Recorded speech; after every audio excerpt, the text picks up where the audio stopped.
So the story of getting to know the Prophet ﷺ in person starts from Jum'ah, starts from the Friday prayer. And I want you to imagine the day of Friday going to the masjid and anticipating that the Prophet ﷺ is about to come out to give the khutbah. What state is your heart in? How excited are you to listen to him ﷺ? And how are you going to be looking at him ﷺ when he's giving the khutbah?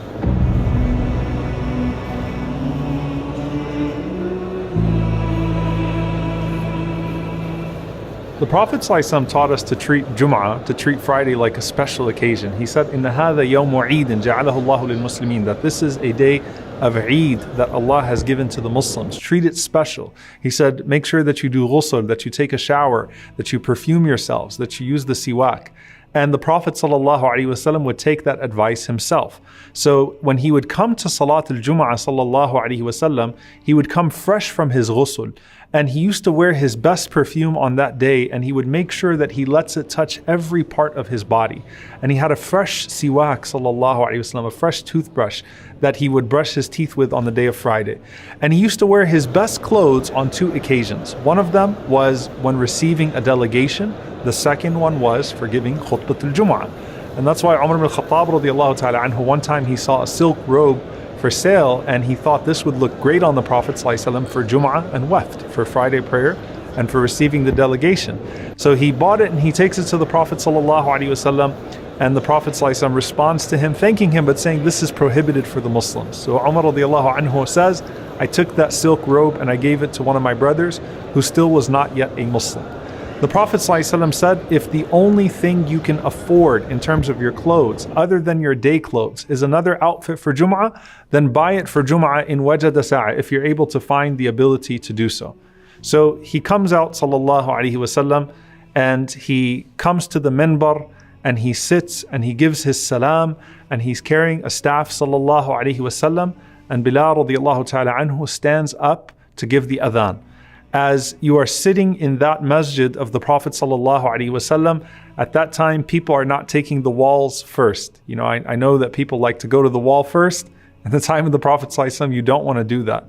The Prophet ﷺ said, attend the khutbah, and he said, wadnu min al-imam, sit as close as you can to the imam, for a man keeps himself away until he will be left behind at the time of entering Jannah, even though he enters into it. The Prophet ﷺ is sitting on the minbar and people are crowded around him, sallallahu alaihi wasallam. But you don't come in and start jumping over people, or else the Prophet ﷺ will tell you to sit in your place. There was a man that once walked in when the Prophet ﷺ had started his khutbah, and he started to climb over the people so that he could be as close as possible. And the Prophet ﷺ said, Ajlis faqad adayta wa anayta. He said, sit down where you are because you've harmed the people and you've come late. Now, as the Messenger of Allah ﷺ stands up to begin his khutbah, one of the things that's remarkable about sitting in the khutbah of the Prophet ﷺ is that he's maintaining the sight of every single person in the masjid. He's not losing any sense of control over the room, nor of those that are entering into the room. Abu Qais radiallahu ta'ala anhu said, I came to the masjid and the Prophet ﷺ was giving a khutbah, so I stood listening to him, standing in the sun, and the Prophet ﷺ motioned to me to go sit in a particular shaded area. You have the story of Sulayk al-Ghatafani radiallahu ta'ala anhu, who the Prophet ﷺ told to stand up and pray 2 rak'ahs. And some of the narrations suggest that the Prophet ﷺ wanted people to see how poor he was, so that they could give to him without him having to ask after the Jum'ah. So the Prophet ﷺ has this command of the room. As he is standing, he is situating everyone in a particular way. And there is a scene as well of Al-Hasan wal-Husayn radiyallahu ta'ala anhuma coming towards the Prophet sallallahu alaihi wasallam when he's giving the Jum'ah. A very beautiful narration that Al-Hasan wal-Husayn come to the Prophet sallallahu alaihi wasallam as he is standing on the minbar, and they're both little cute kids, and they're wearing these red garments, and they're tripping over the garments as they're running towards the Prophet sallallahu alaihi wasallam. And as you know, if a child is running towards the Imam, you can imagine the way that everyone in the masjid is looking at those children. Rasulullah sallallahu alaihi wasallam, he stops in the middle of his khutbah, he gets down, he picks up Al-Hasan wal-Husayn, he says, Innama amwalukum wa awladukum fitna. He said, your wealth and your children are a fitna. I couldn't resist myself. And he would even praise them and he would make dua for them. and then he would sit down on the minbar and he would put Al-Hasan wal-Hussein radiyallahu ta'ala anhuma on his lap sallallahu alayhi wasallam. Now, what was the khutbah of the Prophet sallallahu alaihi wasallam like? So you're sitting there, he's in complete command of the room, you're in complete awe of him as he's wearing his best clothes and has his best appearance sallallahu alayhi wasallam. The Prophet ﷺ would give these reminders about life and death alayhi salatu wasalam.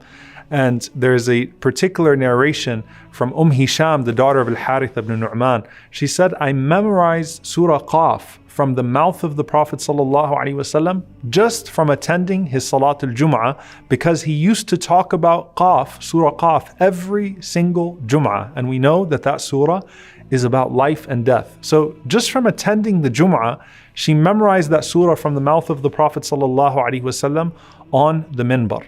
And the Sahaba were around the Prophet ﷺ with their hearts ready to receive the reminders about life and death, as if they had birds on top of their heads, meaning they were sitting still, listening to the Prophet ﷺ, talking about life and death. And he used his hands ﷺ a lot to describe what he was talking about. So his words were crisp and articulate. He used to repeat things up to 3 times ﷺ. You could see in his eyes and hear in his tone what matches what he says. So if he's speaking about something that induces happiness, you see it in his eyes and you hear it in his voice. If he's speaking about something that induces anger or sadness, it's in his eyes and it's in his voice sallallahu alaihi wasallam. And the Prophet sallallahu alaihi wasallam uses his hands to really deliver the point. So when he describes the believers like a building, the Prophet sallallahu alaihi wasallam, he puts his hands together like this. When he warns about the tongue sallallahu alaihi wasallam, he points to his mouth. When the Prophet sallallahu alaihi wasallam speaks about opening the door of Jannah, the Prophet sallallahu alaihi wasallam makes the hand motion for opening the door of Al-Jannah. He would point to the heavens often sallallahu alaihi wasallam, and he used to use many parables alayhi salatu wasalam, amthal, analogies, so that you could get the point that the Prophet sallallahu alaihi wasallam was seeking to deliver. He was described as being as eloquent and as deep as the depth of the ocean sallallahu alaihi wasallam. And you really have to take in this moment as you're listening to him as an orator sallallahu alaihi wasallam.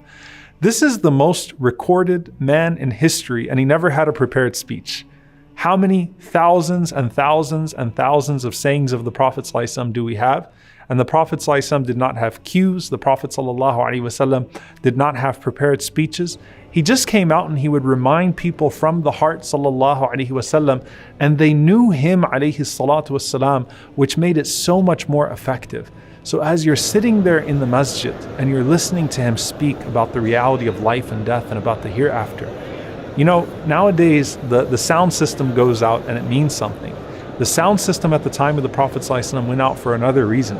Asma radiallahu ta'ala anha said that one time we the women could not hear the Prophet ﷺ's khutbah anymore because of the amount of crying from the Sahaba, from the male companions in front of us as the Prophet ﷺ was speaking.